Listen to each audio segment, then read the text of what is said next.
I first have to tell you that I apologize for my English first, and also I want to tell you why I'm here, because in fact I'm here because one of the photographers of the collective Tendance Floue, who was planned to come to attend this launch of the book, has been sent to the hospital because he had a serious trouble which occurred 2 days before his leaving to India.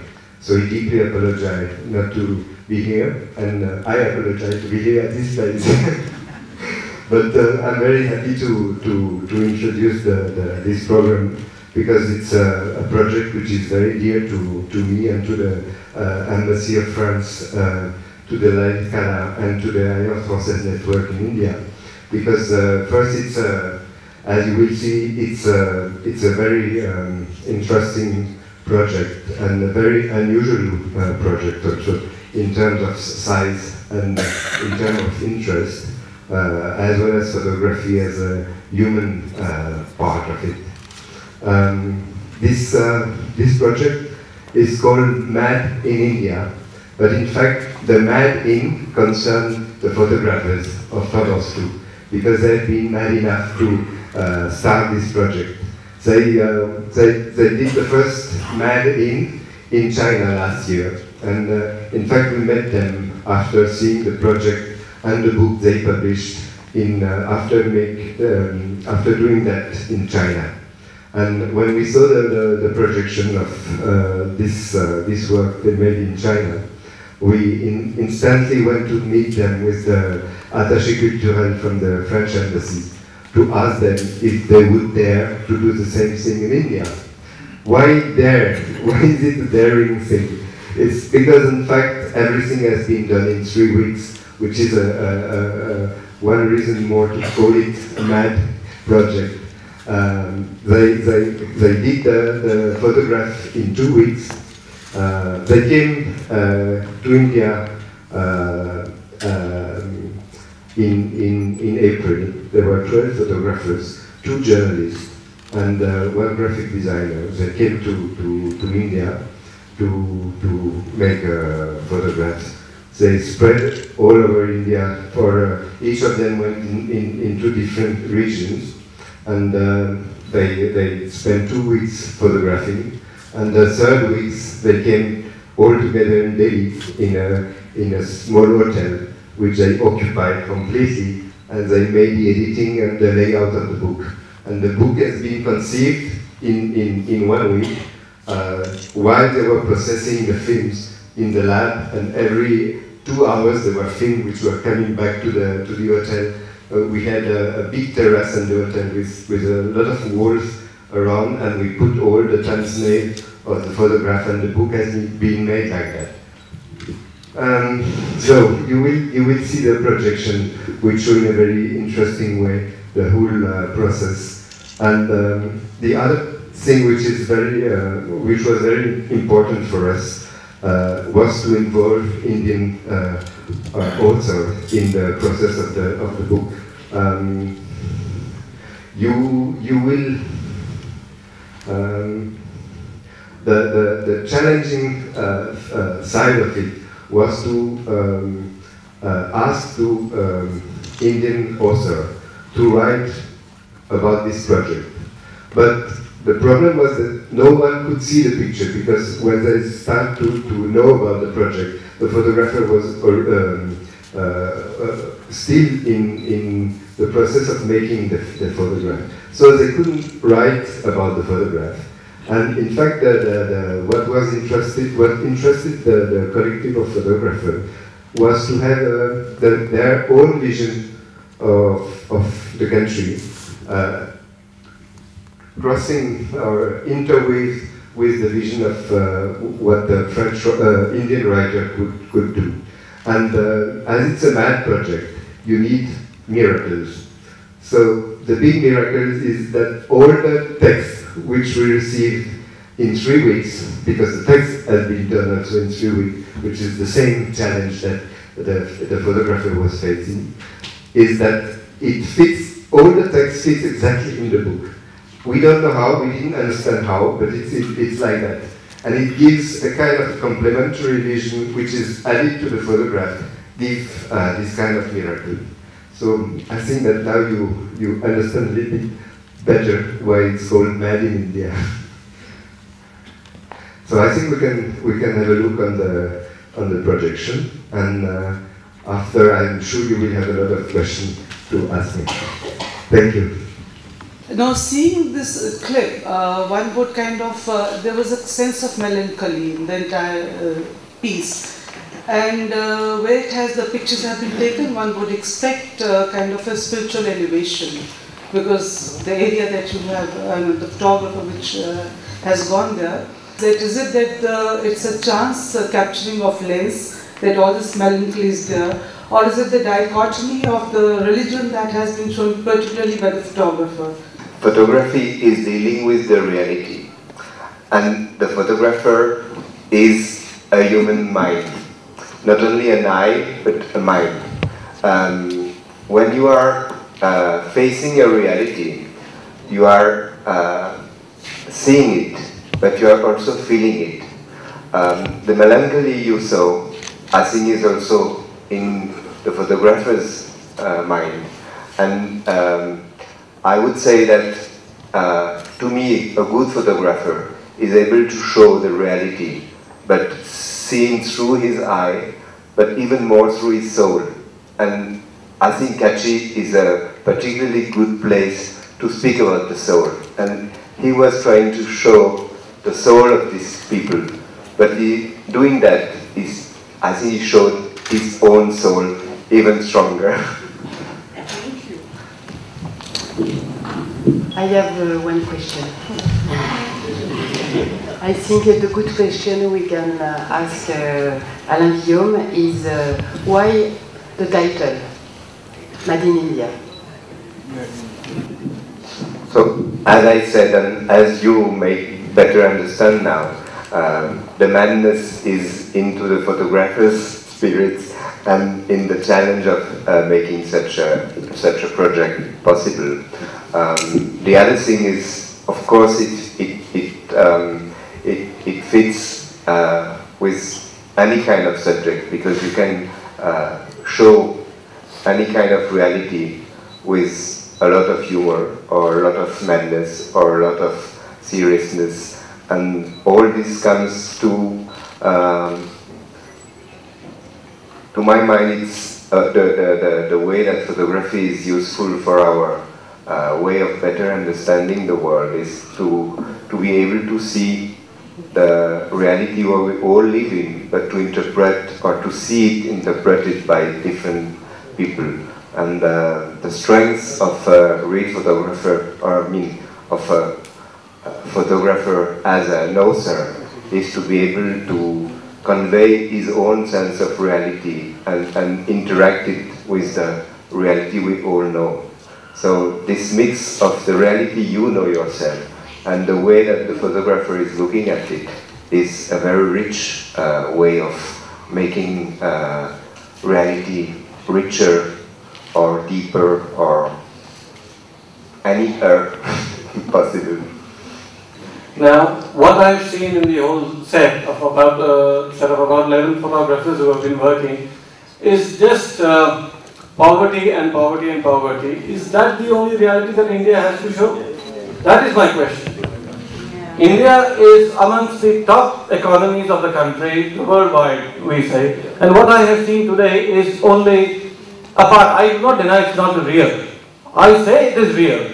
But is this the only India that the 11 photographers could find in India?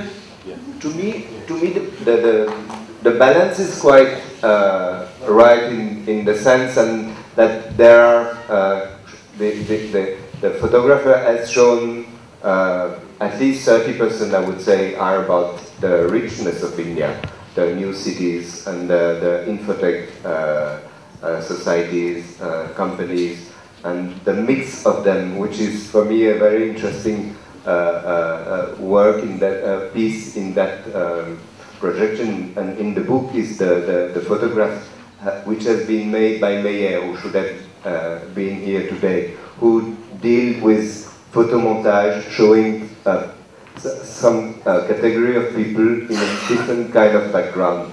And to me, this is a very important point in the book, that it shows this possible interaction between these two worlds you're talking about. And to me, in terms of just like a physical proportion, I would say it's not too badly balanced. I would say that it's a kind of a vision inside rural area, scenes subject chosen in cities and subject chosen in poor districts. If you think that it's the proportion is not well, that's a subject of dialogue. But I think and I try to have at the beginning when I start the process of thinking with them, because I spent many time with them before they came to India. Some knew already the country, and some didn't have any clue about the country. And we talked a lot about this. This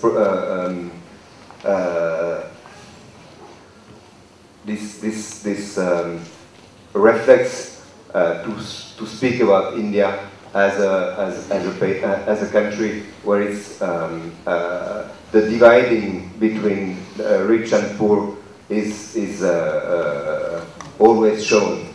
And I told them, you have to be aware of that, and you have to think about that in a very deep way, because it's a very important issue. And to me, when I see what is done at the end in the book, plus the text, which complement the whole thing very well, I think, to me it was quite it's not a real vision or an objective vision of the country, because this is impossible to do anyway. But in terms of what kind of photography has been seen till now, and I think this can fill a kind of gap in between. I've been working on the editing of a book that Madame has briefly talked about. I made the editing of a book showing the new India, that means the rich India. There are 200 pictures, 30 photographers work on that, and that only. And I had a lot of, not problem, but a lot of discussion and argument and a very strong discussion with people in France and in India. And they were saying, this book is showing a new stereotype of India, which is the rich India. And no one will believe that if you only show that. And then I said, you know, there are hundreds of books which have only been showing the romantic countryside India from Rajasthan with nice turban and nice lady, poor nice lady with nice saris. And you know, there are hundreds of books like that. I said, knowing a little bit of India, I don't know why the other side of India is missing. This is why I organized this book to be done. And a lot of people were very happy to see that, because they said, it's the first book where we see the new India. But you are also facing this kind of argument, saying that you are diffusing a new type of stereotype, and you are a liar.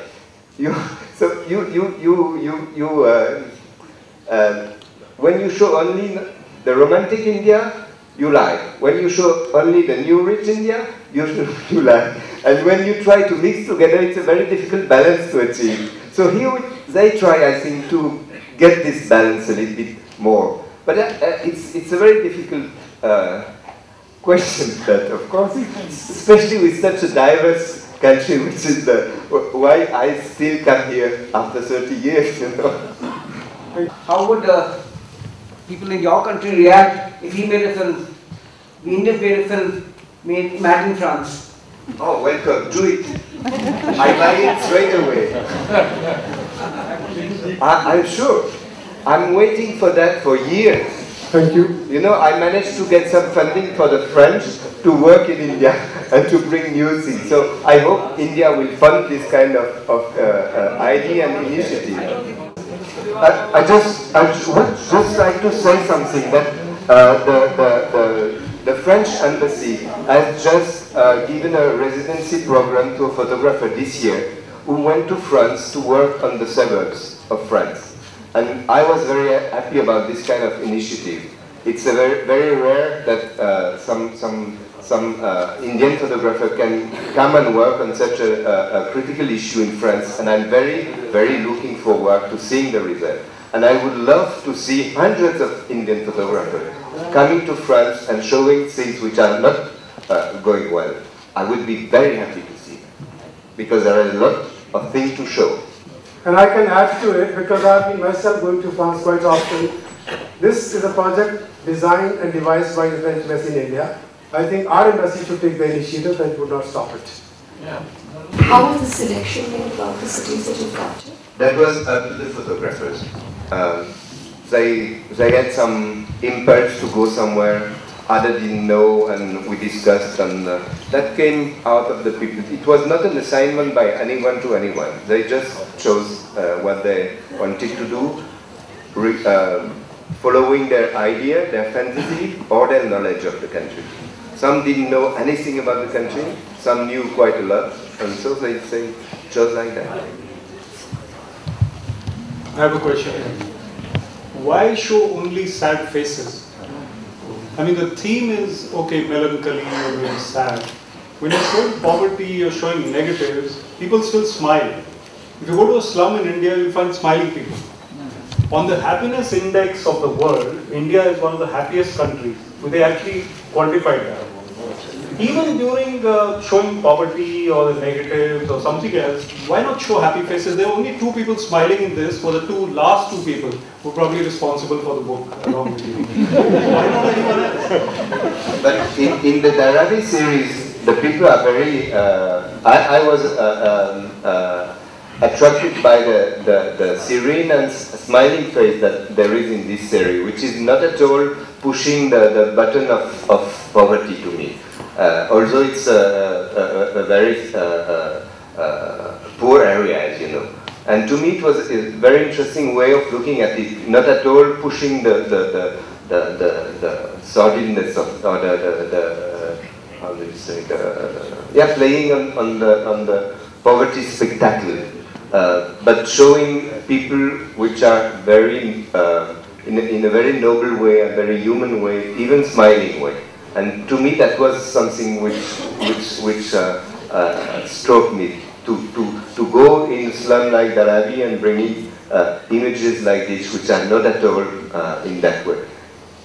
And again, this is my way of reading. I know that all of you have different way of reading photograph, because photographs allow this to each of us to read this differently. And sometimes when you read melancholy, that means sometimes melancholy is also in yourself. When you see some humor, that means you have also humor in yourself. And there are at least two or three photographers who are very keen on playing also a little bit with humor, which is very rare in the photographic world. The lady asked, nobody asked the title, why Mad in India? Photographers have more of an eye. They see life, in a bit different way. Now, when a team from France comes to India to shoot, they have their own culture inside, they have their own upbringing, and then the India that they shoot has its own history, So when these two things meet, when we make a fabric, it's like crisscrossing. Why do we call it mad? Why are we not still admitting the reality? And why we are calling that part still as madness? I think the title could be just like India, or I guess India would have been sufficient. Why do we say mad? No, because they are mad, the photographers. The project is mad. This is what I said at the beginning. It's not because India is mad, it's because they are mad to come and do this in India. And they did the same in China, and they will do next year the same in Brazil. And the title will still be Mad in Brazil, as it was Mad in China. So it's not at all related to the country where they go, it's related to their own mind. I noticed that when, for example, in the series, I think it was Dharavi, in the series Dharavi, I noticed, as you mentioned, it was one of the poorest part where they went to, and there was a lot of texture there was a lot of colors. Not in people, but I saw in the walls, in the environment where people were, and I also noticed they were happy. And also the rich part of India, I noticed that it was very dull. There were no texture on the walls. Of course, they were trying to do a lot of lighting. I noticed that one door with red and white and black things, but it was still dull. And then there was an extension of the city thing where there were wide spaces, no vegetation. So was that intentional? The differentiation between the two, the urban and the rural? I think this is the magic of a book or a presentation like that, is to put series one after another in a certain way, editing, maybe making an editing in a certain rhythm. You have to play with this kind of contrast and difference of shades or colors, or you can have very graphic images and you can have very complicated images. So it's, you know, when you are making a book or a presentation like that, it's like making some music, you know, sometimes it goes faster, sometimes it's very slow, sometimes it's very strong, loud, and so it's construction of a book is very much using that, you know, you have to deal with the own organic life of a book. Sometimes the book rejects an organ, like a body, when you want to put a new leg, you know, sometimes or a new heart. Sometimes the body say, I don't want this heart, and the people die. And sometimes it works, and the people alive. So a book is very much like that. You cannot put things as you want. The rhythm and the life of a book is very autonomous, and you just try to fill the gaps when you see, and you construct your piece like that. I invite you to read the text of the authors. I think you will recognize some authors you know because they write novels, fiction, poets, journalists. They went from all over India, Calcutta, Delhi, Bombay. Like photographers came in all over India to take this photo. I think this project is interesting because it motivates you to react, and I think we have to give you some opportunities to react, and we can react all together. So I thank you very well, Alaine Willaume, who came in Chandigarh to present this very good project for me. And again, I thank Chandigarh Lalit Kala Akademi, because without Chandigarh Lalit Kala Akademi, it could be more difficult to do this event, and I thank you particularly, Iwan Mana, and I thank you, all the audience, to be here. Thank you again. We all know that the French have been the leaders in terms of bringing new ideas to this world, be it the new wave cinema or new trends in photography. We remember the famous Cartier-Bresson. He took that famous picture of Pandit Jawaharlal Nehru with Edwina and Viceroy of India at that time, which is still in our mind, and many more pictures. And the French have also created the kind of cinema which nowhere else was created. We are all familiar with that. Similarly, this project is also something entirely new. It's a novel, fresh idea. And I would in fact like to know from Alaine later that how come the French come out with these ideas which don't come to us? We also have brilliant minds here. Maybe there is not infrastructure support. Maybe our government or our NGOs or funding agencies don't really promote this kind of ideology and the way of thinking. And the kind of questions we have, I don't disagree with them fully, but I think I feel very happy that people ask all kinds of questions. This is a democratic country. and everybody has the right to express one's views. And I really welcome this kind of debate. As I said earlier in one of our functions, that any developing society should welcome debate.